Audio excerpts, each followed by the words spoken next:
Hi, it's Selena, and thank you so much for tuning in. Yes, I've got flour on my hands today because we're going to be making a pizza or a calzone, whatever you want to make it. It's up to you. This is Hampton's Home Cooking, and this video is for Montauk Library. Thanks so much for joining me today. So, with being inside so much and not being able to go out to eat a lot, if you don't want to leave the house, if you don't want to take your chances, this is a way you can have pizza at home and do something fun and actually get the kids involved because it's super easy. It's very simple and really down home, a lot of fun, and you'd be surprised what you can do. I'm here to show you and make it a little bit easier. So for this recipe today, we're going to need active dry yeast. If you don't have active dry yeast, you can use a tablespoon of baking powder. Good old-fashioned baking powder will be just as good. And you can also have the option then of switching up oil for butter and water for milk.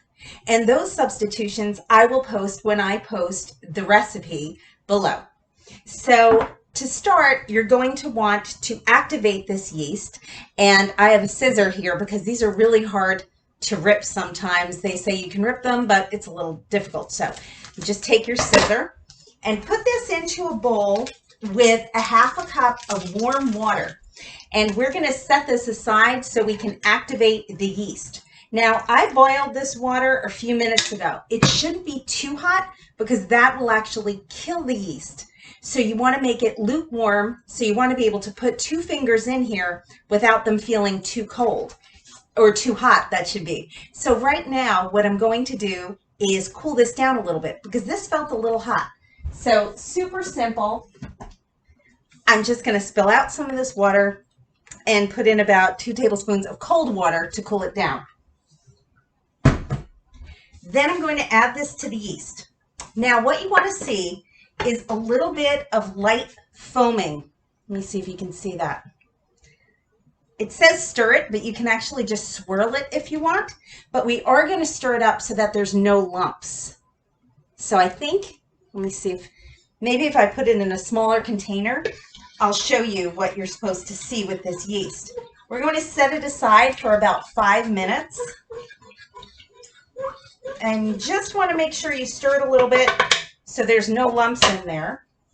And then I'm going to put this in a smaller bowl so you can see. One of my trusty bowls. Oh, you can see that yeast forming a little bit already. See it? So that's just going to want to foam a little bit after you stir it up. So we're going to set this aside. I can see it already activating. And then what you're going to want to do is I'm just going to wipe this out because the next step is getting our wet ingredients together. So we're going to take another half cup of water, but this time it doesn't have to be warm. So I'm just going to pour a half cup of water and put it in here. Now this is where you would substitute for milk if you were using the baking powder. I always like to leave just a little bit of water aside in case I need it. Okay, now the next thing we're going to do is add some oil, 2 tablespoons of oil. This is really not a hard recipe. This is a half a tablespoon. I'm going to put in 4 of these. And the kids can certainly help you with this. I want you to set your oil to the side. We're going to come back and use this again. So we've got our oil and our water. And now here comes something really interesting. We're going to add a tablespoon or 2 tablespoons of honey, depending on if you want a little bit of sweetness. I like 2 tablespoons. So honey can be replaced for sugar if you're low on honey. And you can also do half honey, half sugar, that's fine. This also helps activate the yeast. And it gives a nice flavor to the dough. As we make our dough, we're going to be thinking about what kind of toppings we want to put on the pizza. And so now would be a good time to take a look with the kids at what you have in your refrigerator. Do you have ham? Do you have bacon? Do you like ham or bacon? Do you have turkey bacon? That's also very good. So I'm just going to mix up this honey and this water and this oil. And now we're going to check on our yeast. I see, hopefully you can, there's a little glare here. There's a few bubbles, so you want to wait until it's activated a little bit. It's okay if you don't see a ton of bubbles, but you might see some yeast forming at the bottom. It's still going to work. It's still good. And remember, you can always use baking powder if you don't have yeast. One sec. Okay. I had to get a little water on my towel. So as that yeast is activating, I want to talk toppings. If you don't have any ricotta cheese and you want to make this into a calzone, you can use a little cream cheese. This will work, even mixed with a little plain yogurt. You'd be surprised, but you don't want it too runny. So make sure when you mix that, if it looks a little liquidy, you might want to just pat some of that cream cheese down so it's not too runny, or else it'll be too soggy for your calzone or your pizza. You can certainly use cream cheese. You can use Bourgogne cheese. You can use any kind of soft cheese like goat cheese on your pizza. You want to put little dabs. You don't want to cover it. But today, I wanted to show you, you can do that. I happen to have ricotta cheese, and you're going to use this straight and make your dabs on your pizza.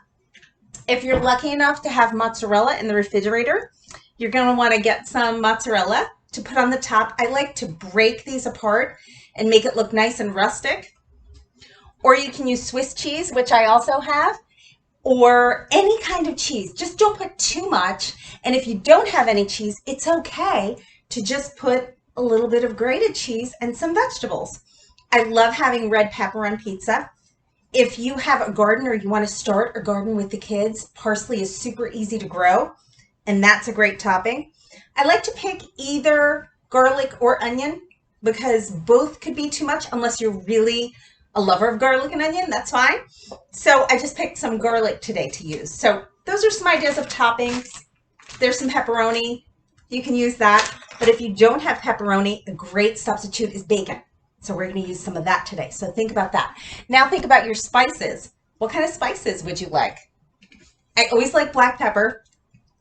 If you have onion and garlic powder, that's great. You want to put a little sea salt on top. But what we're going to do in the crust is we're just going to add some good old-fashioned table salt, which I have somewhere. I'm looking around. Oh, here it is. Hidden by the red little mixing bowl I have here. So these are our wet ingredients. I'm going to show you the yeast. Oh, I hope you can see this blooming.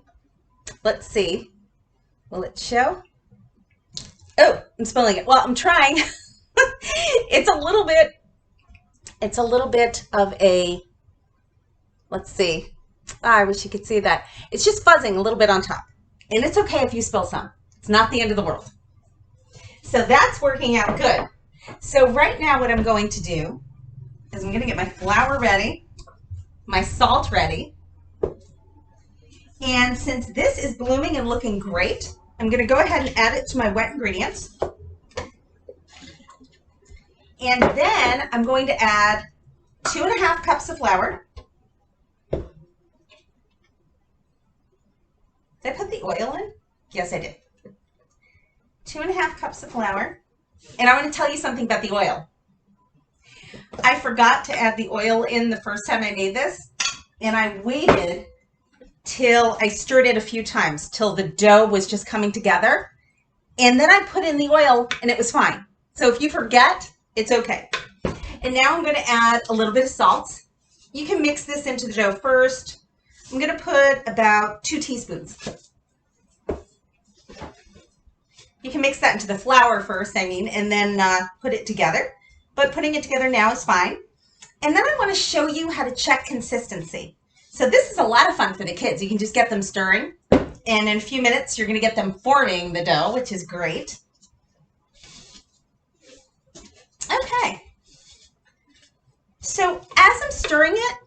it's forming into like a lump, see? So what I want you to do is just stir it a few more times and see how sticky it is. It is going to be a sticky dough, okay?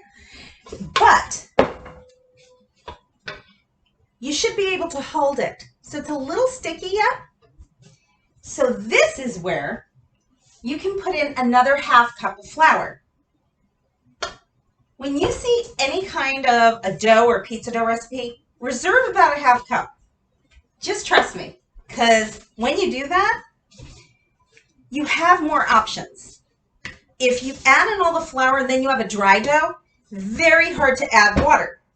But when you have a sticky dough and you add extra flour, much easier.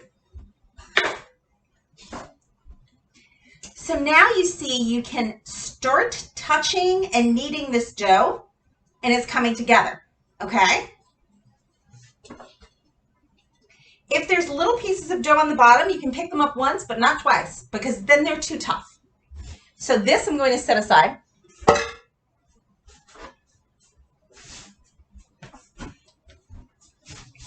And now, make sure you have a clean surface. You're going to put on some clean flour. This is about a quarter cup. If you like red pepper, this is also fun to add. And now you see how my dough is. Do you see this? I can form it, but it's still a little sticky. That's actually good. So I've got my flour down here, and I'm just going to knead this dough like such. See this? We're just going to knead it a little bit. And what you want is a smooth and elastic dough. And I will show you what that looks like. So this dough can be used to make calzones. It can be used to make pizza, which we're doing today. I think I'll make a pizza and a calzone. The recipe I'm giving you is generally good for 2 small calzones, 1 large pizza, or 1 large calzone. So I'm kneading this dough out. Now I'm going to give you an option.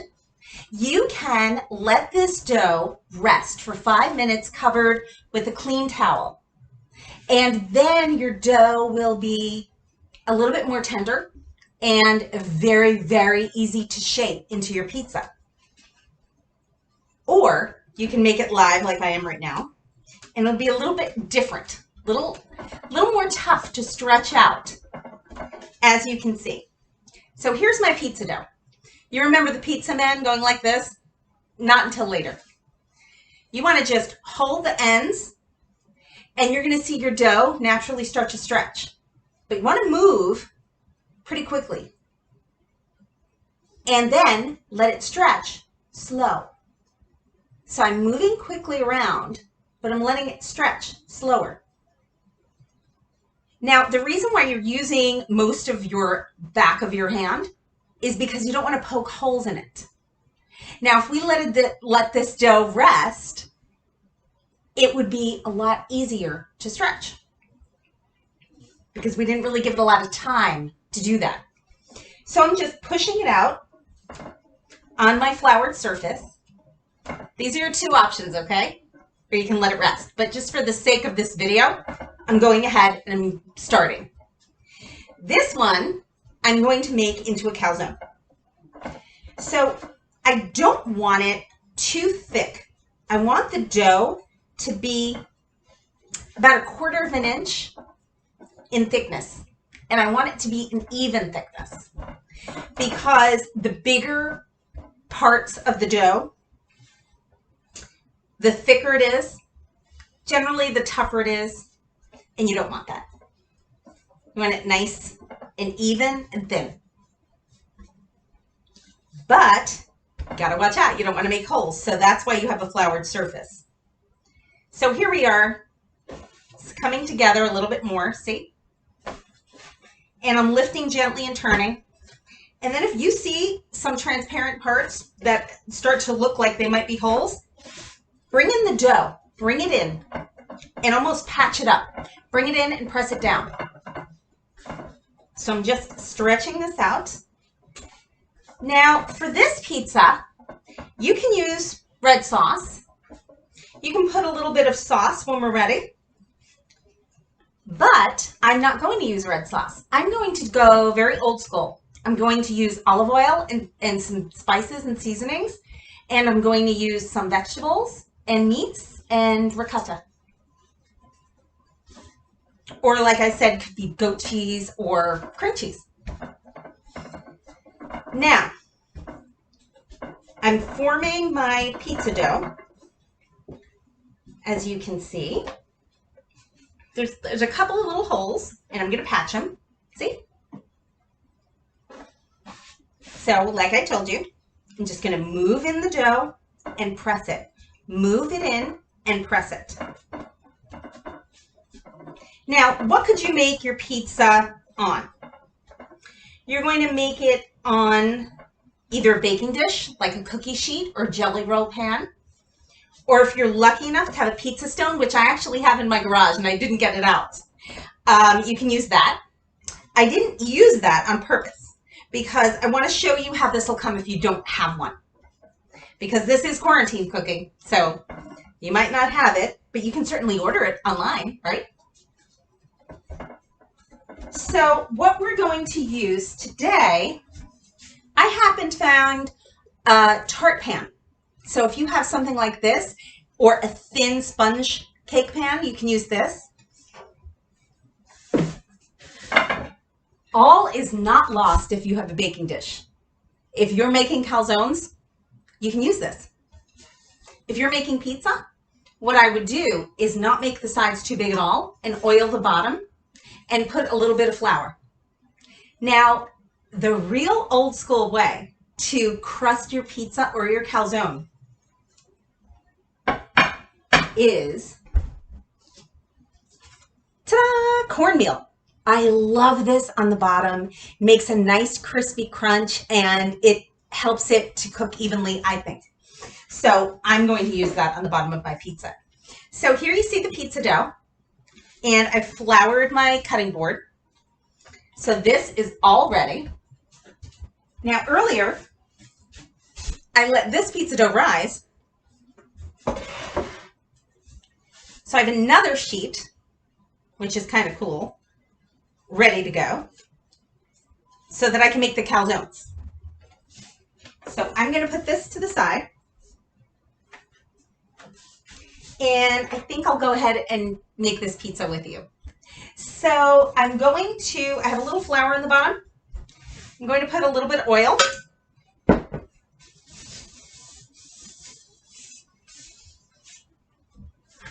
A little more flour. And a little bit of my special cornmeal.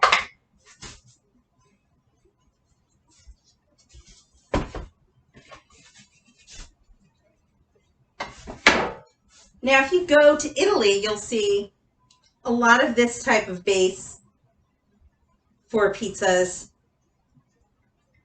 It's just really great for making things even and crunchy and good.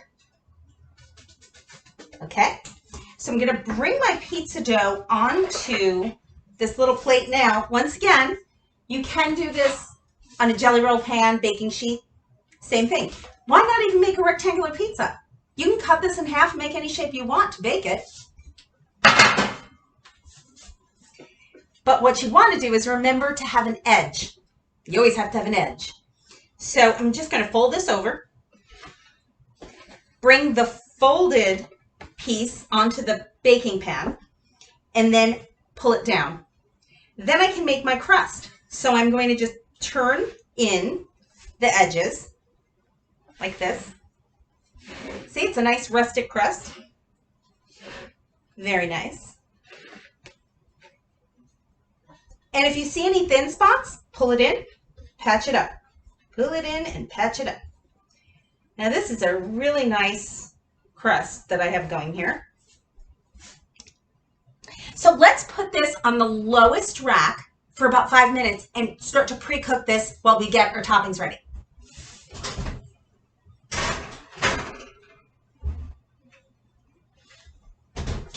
Try to center that so it cooks evenly. Now for the toppings.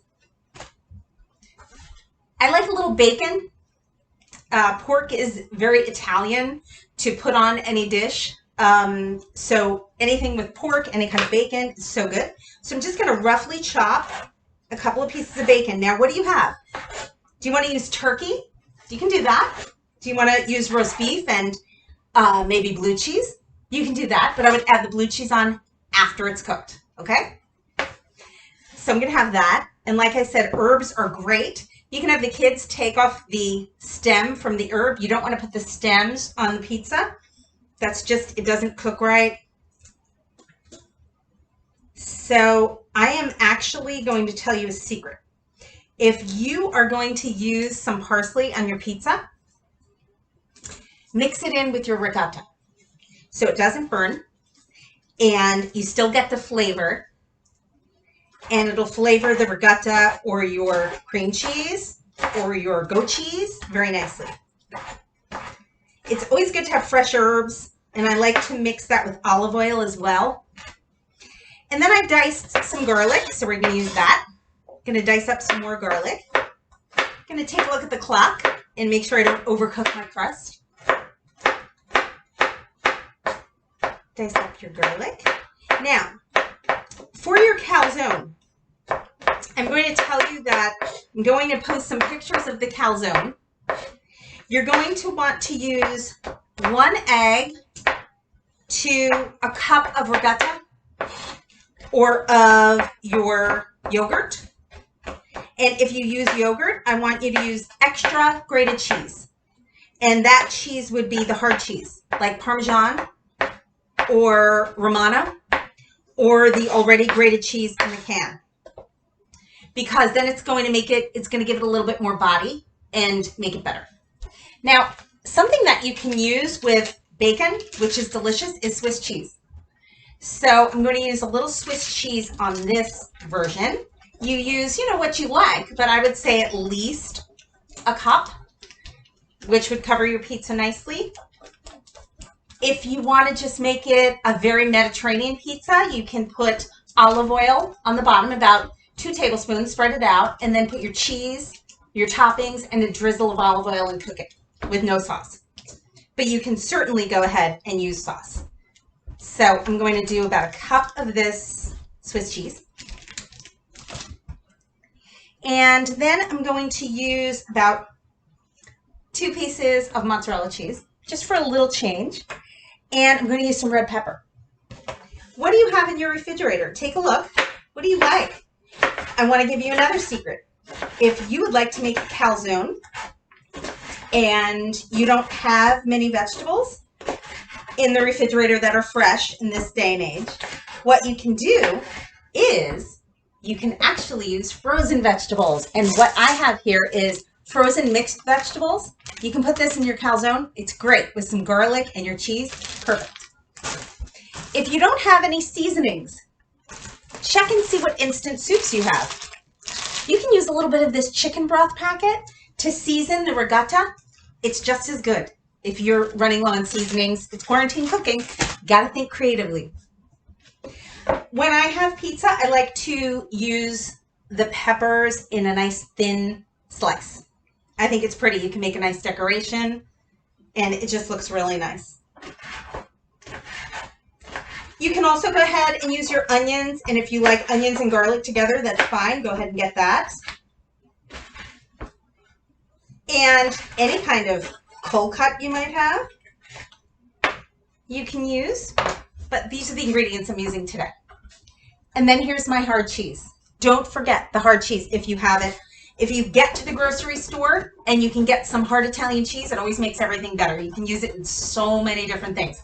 In omelets, on top of any vegetable soup, it's delicious, but definitely on this pizza.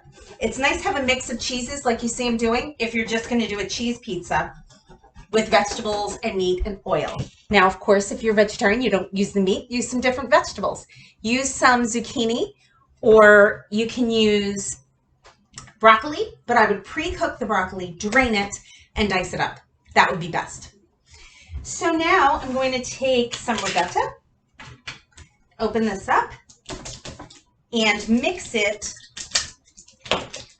with the garlic and the parsley. Now, I always taste my cheeses and smell them before I put them in a recipe because you never know what's been happening. You want to make sure it's fresh. Very good.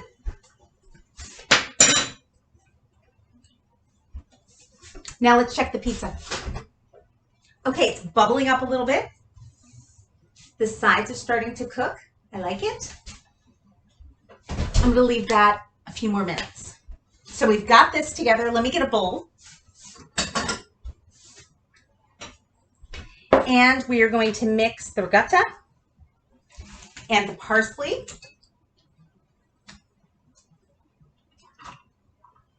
Maybe one more. This is all up to you how you want to do the toppings. And let's see what I want. I'm going to mix that with the garlic and the parsley because I don't want that to burn on the pizza. So let's get that together. This is another thing the kids can do. So we're going to mix this, and then I'm going to add some seasonings in this as well. I'm going to add some pepper. You want to flavor up this ricotta mixture if you're just going to do a cheese pizza. If you're going to use red sauce, you season the red sauce. I'm going to add some onion and garlic powder, about a half a teaspoon. I like a little red pepper flakes, but they're super hot, so I'm just going to add in just a sprinkle. And then some good sea salt or regular salt, about a half a teaspoon. And we have our herbs, but you can always add Italian dried herbs. It's always good. And mix this up. And this is what we're going to dollop on top of the pizza. There you go. See that? There we go. Okay? So the pizza is still cooking. And I'm going to quickly show you how to make the filling for the calzones. So you're going to want to start with whatever cheese you have. If it's the cream cheese, the ricotta. Spill out any excess water, like I was talking about. And I'm going to use a good cup and a quarter of ricotta cheese. And then I'm going to put in about, I would say, a half a cup of grated hard Italian cheese. Now this is all for flavor. So whatever you have will work. If you have the pre-grated cheese, that's fine. Or if you're grating on your own, that's fine. And then I'm going to add a lot of black pepper because that's so good in calzone. Probably about 2 teaspoons of black pepper. And some of those dried Italian seasonings. And definitely some extra parsley. So I have that here. I'm going to chop that up. Now in the calzone, you don't have to worry so much about the stems because they're not going to cook dry. So you can chop up some of those as long as you chop them up in tiny pieces just to use everything you have. I would say you could use about a quarter cup of parsley. You can use some of the pepper. Surely you can use onions. And we're going to put some extra garlic in here. But this time for the pepper, I'm going to dice it because in the calzone, you don't want a big piece of pepper coming into your mouth. In pizza, you can bite it off. It's much easier. So I'm going to dice the pepper for the calzone. And I like onions. I would go ahead and put onions in the calzone. If you don't have it, use your onion flavoring and your garlic. Garlic is so good in that as well. Now for the calzone, I washed some spinach. A great activity for the kids would be to rib the spinach. Take the rib off of your spinach so you don't have any hard pieces. You can have the kids do this ahead of time. Spinach rib. They just pinch the edge and pinch off the leaves. Pinch off the leaves and you ribbed your spinach. It's easy. So you're going to want to take this spinach and tear it up and mix it into your calzone with your cheese. And we're actually going to put a half cup of whatever cheese you want. Mozzarella, Swiss, whatever you use. So I'm just going to dice this, and then I'm going to take a check on our pizza crust because I think it's about ready. I'm smelling it, which is a sign. It's about ready to dress with our toppings. So here you go. Mozzarella into our calzone mixture. And I want to add a little bit more salt. I think it needs it. Now you can go ahead and add pepperoni in here, or bacon, or not, or your mixed vegetables, which I'm going to do. Okay, so about a half a cup of mixed vegetables into that mixture. And this is the filling for your calzone. But if you are lucky enough to have an egg, I'm going to put one large whole egg. And then it makes it all come together really, really good in your calzone. And if you have your meat or your vegetarian meat substitute, you can add that in. And this is your calzone filling. Let's put that to the side. I've got our pizza toppings right here. And let's take out the pizza. The crust, that is. Oven is on 450. When you cook your pizza, you're going to put this in about 5 minutes or so. Woo! Very hot.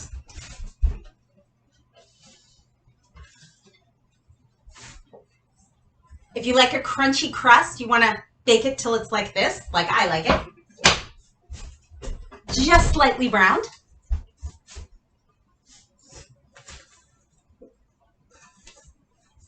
And now I'm going to lay some tin foil out on the table and put my very hot pan on top. 450 degrees is very hot, so you want to be careful of the kids with that. Watch where they are. And now let's dress this pizza before we put it back in. I'm going to put a little bit of my original ricotta mixture. Actually, wait. First thing I want you to do is drizzle with olive oil. Okay. And then put a little dollop here and there of your ricotta. Try and space it out nice and evenly.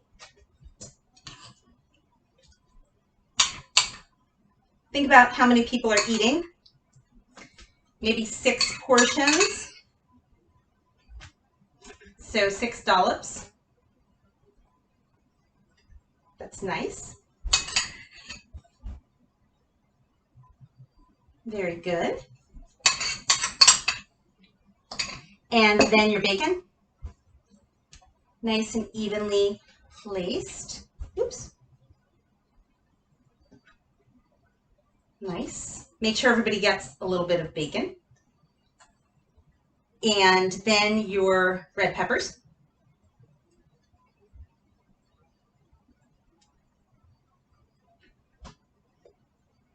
Looks so pretty. I'm going to show you how this looks.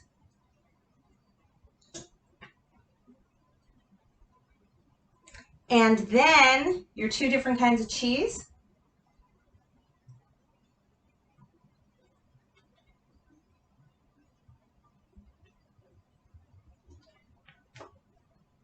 Sprinkled right on top of that. I really like the way these red peppers look. So I'm going to add a little bit more.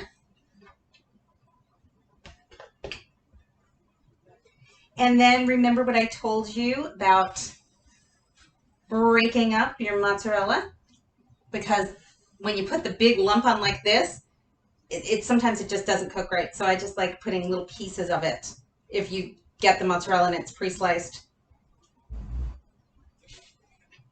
I just like to do that.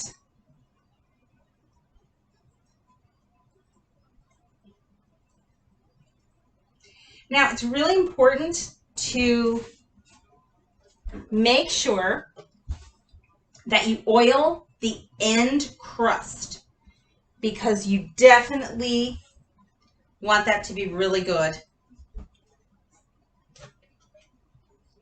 and not too dry and not too burnt. So here we go. I'm going to take a picture of this as well. Don't want to forget to do that. So here you go. I'm washing my hands. And I'm going to show you the pizza before we put it back in the oven. Now, if you get a lot of bubbles in your crust, you can just poke them down with a fork before you dress your pizza. So here's our dressed up pizza with the peppers and the cheese and everything. I'm going to go ahead and take a super quick photo, which you should do because it's great for the memories, right? Well, this is for your website so you can see what it looks like. And it's hamptonshomecooking.com, and I will have all the recipes there. Okay, let's put this into the oven. But first, oh, I almost forgot. I want to make sure the ends are sufficiently oiled, so I'm just going to drizzle some olive oil around the real tiny edge of crust. There we go. And then if any olive oil spills, just take a wet napkin and pick it up from the sides because you don't want too much craziness happening in your oven. And you can even go ahead if it's a clean wet napkin and just dab around. Make sure you got your oil everywhere. And now let's put it back in. I would say no more than 15 minutes at 450. All right. Pizza is in, and it's time for the calzones. Calzones you're going to cook using this tin foil because it'll hold it nicely together, even if we're putting it in a pan. So what I want to do is I want to spread out 2 pieces of tin foil and put some olive oil on top.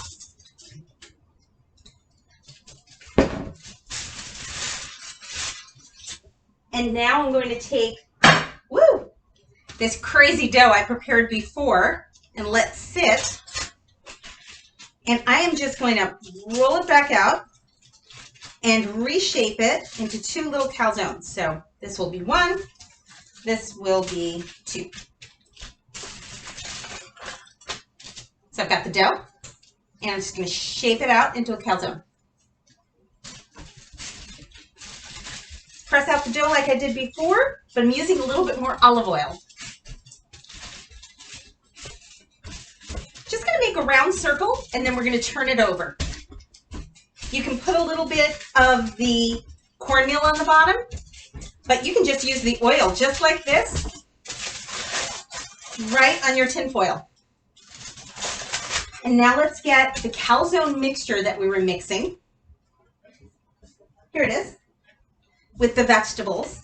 And I'm actually going to put some spinach on this as well. So I want to make sure I get the cheese in here.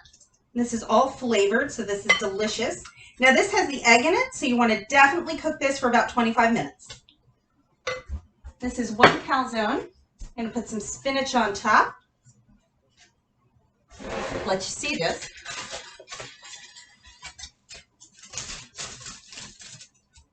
And then we're going to just fold it over. Isn't that easy? Press it down on the sides. That's why we use this tin foil.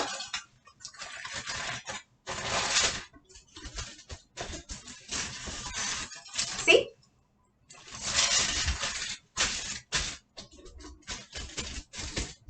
And then we're going to roll up the edges a little bit so nothing leaks out because there's a lot of filling in here. And you know what? It is going to leak out. Some of it will, but that's the beauty of calzone, right?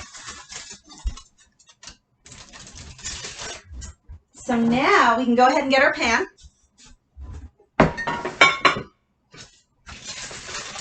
Place it right in.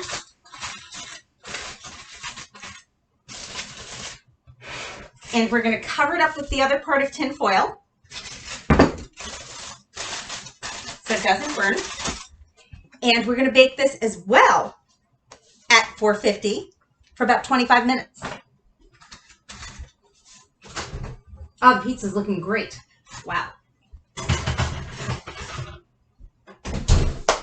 So in a few minutes, I will show you the end result of the pizza, and I will be posting the pictures of the end result of the calzone on Montauk Library's website.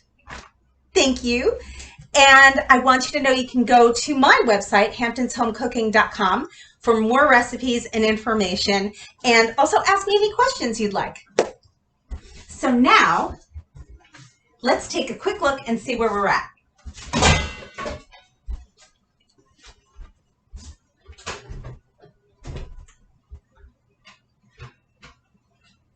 Oh, this looks great. Here is your pizza. So I think that looks perfect. I'm going to show you one more time before I say goodbye. Homemade pizza in a jiffy. Thanks for joining me, joining Kids in the Kitchen and Hampton's Home Cooking. And I'm so glad that you were here. And I hope you enjoy this with your family or friends or whoever you're in quarantine with. Bye.